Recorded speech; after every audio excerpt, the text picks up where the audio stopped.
జూబ్లీహిల్స్ ఉప ఎన్నిక ప్రచారం నడుస్తుంది. ప్రధాన పార్టీలు ప్రచారాలు చేయడం ఒక ఎత్తు అయితే నిరుద్యోగ జేఏసీ వాళ్ళు నిరుద్యోగ జేఏసీగా ఏర్పడి ప్రచారం చేస్తారు జూబ్లీహిల్స్లో. అయితే ఈ నిరుద్యోగ జేఏసీ తరపున ప్రచారం చేస్తున్న వాళ్ళల్లో చాలామంది గతంలో జనరల్ ఎలక్షన్స్ అప్పుడు ఇదే కాంగ్రెస్ పార్టీని గెలిపియ్యిర్రి అని ఊరూరు తిరిగిన నిరుద్యోగులు ఇవాళ ఎందుకు ఇదే కాంగ్రెస్ పార్టీని ఓడించండి, మా భవిష్యత్తు మంచిగా ఉండాలంటే కాంగ్రెస్ పార్టీని ఓడగొట్టండి అని ఇవాళ జూబ్లీహిల్స్లో ప్రచారం చేయాల్సిన పరిస్థితి ఎందుకు వచ్చింది? నిరుద్యోగులు నామినేషన్లు కూడా వేసి ఎన్నికల బరిలో కూడా నిలవాల్సినటువంటి పరిస్థితి ఎందుకు వచ్చింది? అసలు ఏం చెప్తున్నారు నిరుద్యోగులు, ఎందుకు ప్రచారం చేస్తున్నారు? చాలా ఇష్యూస్ని మాట్లాడదాం. నాతో పాటు సుందిరెడ్డి గారు ఉన్నారు. నమస్తే అండి. నమస్తే అండి. అసలు ఎందుకు ప్రచారం చేస్తున్నారు మీరు? ప్రచారం ఎందుకు చేయాలనుకున్నారు? నామినేషన్లు కూడా వేసిరు కొంతమంది, ఎన్నికల బరిలో ఉన్నారు. ఆస్మా లాంటి వాళ్ళు, ఇంకొకరు డైరెక్ట్ ఎన్నికల బరిలోకి దిగిన వాళ్ళు కొంతమంది అయితే ఎన్నికల ప్రచారం చేస్తున్నారు కొంతమంది. ఎందుకోసం చేస్తున్నారు మీరు? మేజర్ ఎజెండా ఒక్కటే అండి, మేము మోసపోయినాం కదా, మాలాగా మళ్ళీ జూబ్లీహిల్స్ ప్రజలు మోసపోవద్దు అనే ఎజెండాతో మేము ప్రచారంకి ముందడిగేసినాం. ఎందుకంటే 2023 ఎలక్షన్స్లో ఇదే కాంగ్రెస్ పార్టీ రాహుల్ గాంధీ గారు, ప్రియాంక గాంధీ గారు అందరు గాంధీలు వచ్చి రకరకాల హామీలు ఇచ్చినారు. ఎస్పెషల్గా నిరుద్యోగ అంశం తీసుకుంటే ఆనాడు వాళ్ళకి ప్రధాన ఎజెండా ఉంది నిరుద్యోగమే. ముఖ్యమంత్రి గారు ప్రమాణ స్వీకారం చేసిన రోజు కూడా అదే మాట చెప్పినారు, నిరుద్యోగ బలంతోనే మేము అధికారంలోకి వచ్చినామని చెప్పినారు. అంత ప్రధాన అంశంగా తీసుకున్న దాన్నే ఈ రోజు విస్మరించింది కదా కాంగ్రెస్ పార్టీ. సో సేమ్ ఇప్పుడు ఏమంటున్నారు, జూబ్లీహిల్స్ ప్రచారానికి వచ్చినప్పుడు రోడ్ షోలలో నేను జూబ్లీహిల్స్ని ఇట్లా డెవలప్మెంట్ చేస్తా, ఇన్ని వేల కోట్లు ఇస్తా, అన్ని వేల కోట్లు ఇస్తా, ప్రజలకు ఇది చేస్తా అది చేస్తా అంటున్నారు. సో ఇప్పుడు మళ్ళీ రిపీట్ అవుతుంది కదా. సో మా బాధ మేము ముందుకు వచ్చి జనాలకి చెప్తే వాళ్ళు కొంచెమన్నా రియలైజ్ అవుతారు, అరే వాళ్ళకి ప్రధాన ఎలక్షన్స్ అప్పుడు, జనరల్ ఎలక్షన్స్ అప్పుడే ఇన్ని చేసి ఇప్పుడు చేయలేకపోయినారు, ఈ బై ఎలక్షన్స్లో ఇంకేం చేస్తారు, చెయ్యరు అనేది వాళ్ళు రియలైజ్ అవ్వాలి జనాలు అని వాళ్ళని చైతన్యం చేయడం కోసం మేము ముందుకు వెళ్తున్నాం. అదే మా ప్రధాన ఎజెండా బేసిక్లీ. ఎందుకంటే ఈజీగా నమ్మిస్తున్నారు, తర్వాత మోసం చేస్తున్నారు. ఇప్పుడు దానివల్ల ఇప్పుడు ఏమవుతుంది, ఇప్పుడు ఎస్పెషల్గా జూబ్లీహిల్స్ బై ఎలక్షన్స్ అంటే ఇప్పుడు కాంగ్రెస్ వచ్చి 2 సంవత్సరాలు అయింది కదా, 2 సంవత్సరాలు అయిన తర్వాత మొదటి ఎలక్షన్ ఇది, సెకండ్ బై ఎలక్షన్స్. సో ఇప్పుడు 2 yearsలో వాళ్ళు చేసింది ఏంటి, దానికి ఒక ఆన్సర్ ఈ ఎలక్షన్లోనే కాంగ్రెస్ పార్టీకి ప్రజలు ఇవ్వాలి. కాబట్టి అందులో భాగంగానే నిరుద్యోగం అనేది కూడా ప్రధాన అంశం ఉంది కదా. ఇప్పుడు దేశంలో ఎంత యువత అంతా నష్టపోతున్నారు, దేశం సంగతి పక్కన పెట్టిన రాష్ట్రం సంగతి చూస్తే ఎంతమంది లక్షల మంది నిరుద్యోగులు ఉన్నారండి. సరే పోనీ మేము గవర్నమెంట్ ఎంప్లాయ్మెంట్ గురించే మాట్లాడుతున్నామా అంటే కాదు. సరే కాంగ్రెస్ ప్రభుత్వం ప్రైవేట్ జాబ్ క్రియేషన్ ఏమన్నా చేసిందా? ఇన్వెస్ట్మెంట్లు ఇన్ని లక్షల కోట్లు, అన్ని లక్షల కోట్లు అన్నది. సో ఎన్ని జాబులు క్రియేట్ చేసింది ఎందుకు చెప్పట్లేదు లెక్క? సో ఇట్లాంటివన్నీ కొంచెం వాళ్ళకి తెలియాలి. ఎందుకంటే రేవంత్ రెడ్డి గారు ప్రసంగాలలో ఏం చెప్తున్నాడు, మేము 60,000 ఉద్యోగాలు ఇచ్చినాము, ఒకరు 70,000 అంటున్నారు, ఒక 1,00,000 అంటున్నారు. ఇవన్నీ ప్రజలు విని నమ్మేస్తున్నారు కదా. సో అది కాదు, నిజం ఏంటి అనేది ప్రజలకు తెలియాలి. సో ఆ భాగంగానే మేము ప్రచారం చేస్తున్నాం. అధికార పార్టీ నుంచి వస్తున్న ఒక ప్రశ్న ఏంటి అంటే, నిరుద్యోగులకి రాజకీయాలు ఎందుకు, మీరు రాజకీయాలకి మీరు ఎందుకు వస్తున్నారు, మీకెందుకు ఈ రాజకీయాలు అనేటోళ్ళకి ఏం సమాధానం చెప్తారు? నేను ఒక్కటే అడుగుతున్నా, ఆ ప్రశ్న అడిగిన వాళ్ళ నేను అడుగుతున్నా, నిరుద్యోగులకి రాజకీయాలు ఎందుకు అన్న వాళ్ళు మరి అదే నిరుద్యోగుల వెనక ఎందుకు వచ్చినారు 2023లో? అదే నిరుద్యోగుల దగ్గరకు వచ్చి మీరు మా కోసం పుస్తకాలు పక్కన పెట్టి ప్రచారం చెయ్యండి అని ఎందుకు అడిగినారు? లిటరల్గా బతిమిలాడుకున్నారు. మీరు ఇప్పుడు మాకు సహాయం చేస్తే రేపు పొద్దున మేము అధికారంలోకి వస్తే మీకు చేస్తామని బతిమిలాడినారు. ఆ రోజు ఎందుకు మరి నిరుద్యోగులు రాజకీయాలలోకి రాకూడదు అని ఆ రోజు ఎందుకు అనుకోలేదు? ఈ రోజు మళ్ళీ వాళ్ళకి వ్యతిరేకంగా వెళ్తున్నామని వాళ్ళకి రాజకీయాలు ఎందుకు అని మాట్లాడుతున్నారు కదా.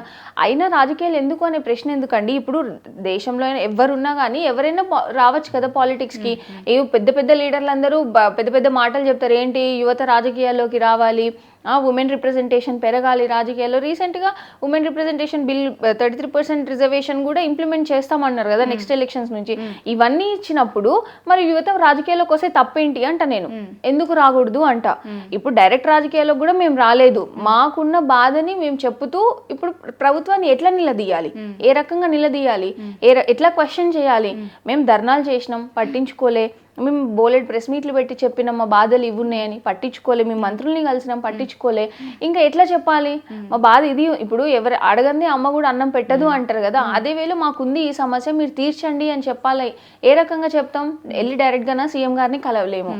కలిసి మంత్రులకు చెప్పినా ఆ మంత్రులు సీఎం గారికి చెప్తున్నారా లేదా తెలియదు. ఇన్ని రకాలుగా మేము బ్లాక్ అవుతున్నప్పుడు మరి ఎట్లా తెలవాలి, ఏ రూపంలో మేము తెలియజెప్పాలి గవర్నమెంట్కి?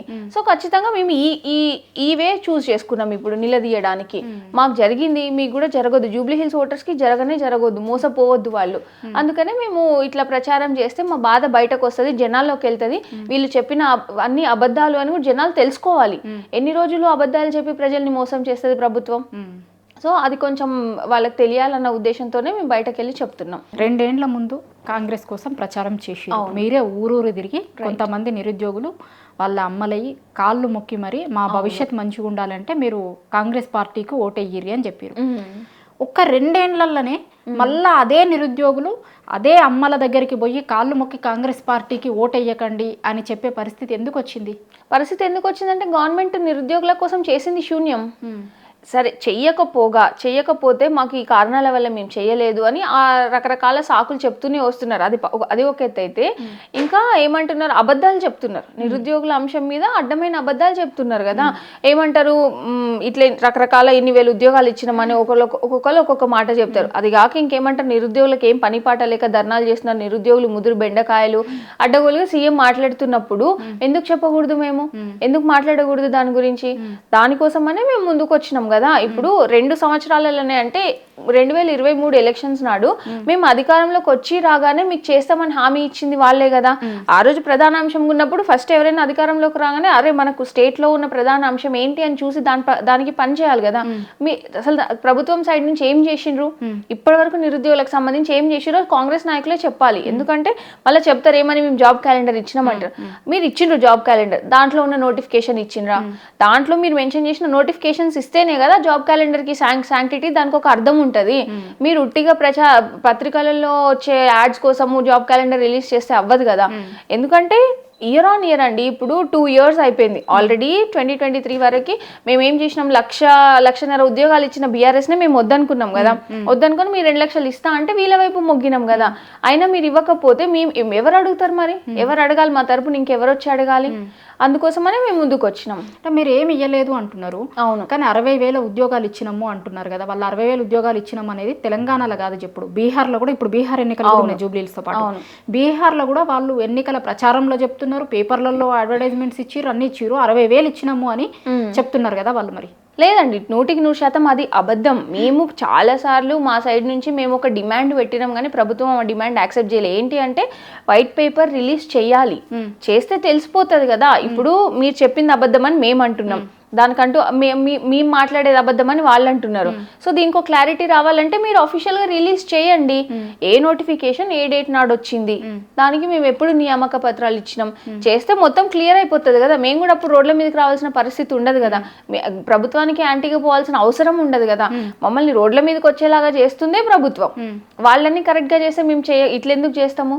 అట్లా కాకుండా మేము చెప్పిందే నిజము అని చెప్పి ప్రజల్ని నమ్మించే ప్రయత్నం తప్ప ఇందులో ఇంకేం లేదు. నామినేషన్ వేసిన వాళ్ళ వెనకాల కావచ్చు, ఇవాళ ప్రచారంకి తిరుగుతున్న వాళ్ళ వెనకాల కావచ్చు, వేరే రాజకీయ పార్టీలు ఉన్నాయి, వీళ్ళని తిప్పుతున్నారు, వీళ్ళతో నామినేషన్ లేయించిర్రు అని అధికార పార్టీకి సంబంధించిన కొంతమంది అంటున్నారు. అది 100% అబద్ధం. ఎందుకు అనంటే అధికార పార్టీ వాళ్ళు ఈ రోజే కాదు, అధికారంలోకి వచ్చిన మొదటి నుంచి కూడా వాళ్ళు చేస్తోంది ఒకటే. ఎవరైనా ముందుకొచ్చి ప్రశ్నించినా, ఎవరైనా మాకు ఈ సమస్య ఉందని గలం ఎత్తినా, వాళ్ళందరికీ ఒక రంగు పూస్తుంది. ఏంటంటే వీళ్ళు ప్రతిపక్ష పార్టీలు చేపిస్తేనే చేస్తున్నారు అని చెప్పి.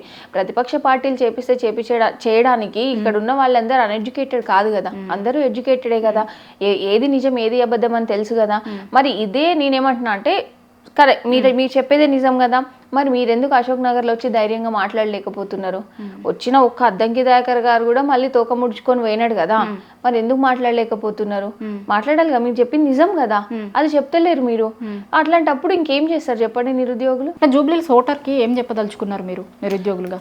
జూబ్లీహిల్స్ ఓటర్స్కి అయితే నేను జెన్యున్గా ఒక్కటే హార్ట్అవుట్గా చెప్తున్నా అండి, ఇప్పుడు కాంగ్రెస్కి ఓటేస్తే మాత్రం ప్రజలు రేపొద్దున మాలాగా మళ్ళీ వాళ్ళు కూడా రోడ్ల మీదకి రావాల్సిన పరిస్థితి.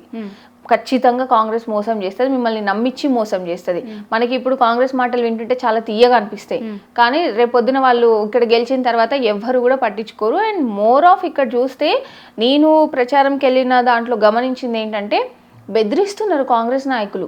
ఈవెన్ ఓటర్స్ మాతో చెప్తున్న మాట, కాంగ్రెస్ వచ్చి మా దగ్గర దబ్బాయించి మాకు ఓటేయమని చెప్తుందమ్మా, కానీ మేము వెయ్యము కాంగ్రెస్ కి అని వాళ్ళు ఓపెన్ గా చెప్తున్నారు.